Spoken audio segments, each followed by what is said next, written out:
Israel Hamas युद्ध के बीच रफा की जंग अपने निर्णायक मोड़ पर पहुंच चुकी है। रफा गाजा का इकलौता ऐसा शहर है जो ये तय करेगा कि इस युद्ध का असली बाहुबली कौन है। यहां तक कि रफा के रण में इजरायली फौज की असल ताकत की सबसे बड़ी परीक्षा यहीं हो रही है और यही वजह है कि रफा में पल पल पर आईडीएफ पर आग के गोले बरस रहे हैं, क्योंकि रफा में गाजा के तमाम प्रतिरोधी संगठन एक साथ मिलकर इजरायली सेना पर हमले कर रहे हैं और ये हमले आईडीएफ पर इतने भारी पड़ रहे हैं जिसका सबूत हमास के ये वीडियो दे रहे हैं। दरअसल अब हमास की सैन्य शाखा अल कासिम ब्रिगेड ने एक बार फिर से आईडीएफ पर अल जैतून इलाके में अल यासीन रॉकेट प्रोपेल्ड ग्रेनेड बरसाए हैं। अल शबूरा इलाके में भी अल कासिम ने आईडीएफ के 4 मेरकाबा टैंकों को निशाना बनाया है। यहां तक कि नेट्जरीम एक्सिस में तो इजरायली सैनिकों की चौकियों पर 114 mm रॉकेटों से हमला किया गया है और इन हमलों के बीच अल-अक्सा ब्रिगेड भी हमास के साथ आ गई है।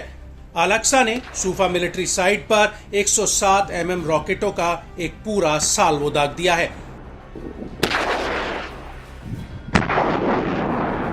वहीं फिलिस्तीनी इस्लामिक जिहाद की सैन्य शाखा अल-कुद्स ब्रिगेड ने भी नाहेल-ओज मिलिट्री साइट पर मोर्टार गोले दागे हैं।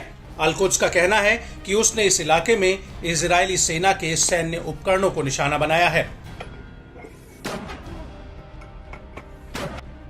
लेकिन बड़ी बात है कि राफा के अल सलाम मॉस्क इलाके में इजरायली सैनिकों पर 60 mm के मोर्टार गोले दागे गए हैं, जिनमें आईडीएफ को भारी नुकसान की खबर है और चौतरफा हमलों के बीच इजरायली सेना को तगड़ा नुकसान हुआ है।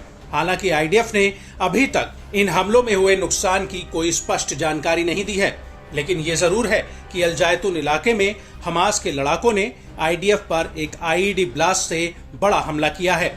अल-कुद्स ब्रिगेड के लड़ाकों ने इस दौरान नेट्जरीम एक्सिस में इजरायली सेना के कमांड और कंट्रोल पोस्ट पर 107 mm के रॉकेट भी दागे हैं।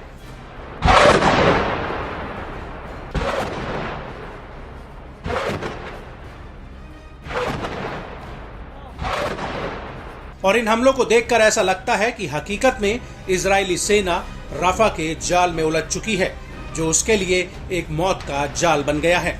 और रफा में अगर इजरायली सेना हमास का सफाया नहीं कर पाती है तो ये उसकी सबसे बड़ी हार होगी, क्योंकि पिछले 7 अक्टूबर 2023 के हमले के तुरंत बाद आईडीएफ ने रफा पर जमीनी हमला कर दिया था और तब से लेकर अब तक इजरायली सैनिक गाजा के अलग अलग इलाकों में डटे हुए हैं और अब रफा पर हमले के वक्त पासा पलटा हुआ दिख रहा है।